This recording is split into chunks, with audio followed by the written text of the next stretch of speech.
यार एक लम्हे को तो मैं डर गई थी कि कहीं कल वाली बात तो नहीं पता लग गई इन लोगों को। कौन सी बात? वही कल रात वाली बात, और क्या। क्या बात? क्या हुआ था कल रात को?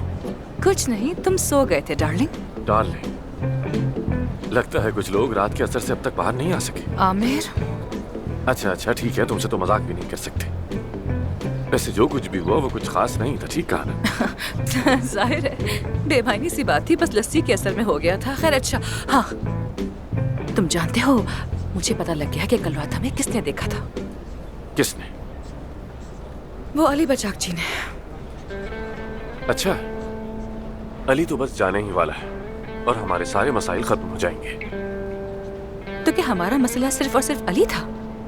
बाकी सारे मसले तो मुझे सिर्फ खुशी देते हैं।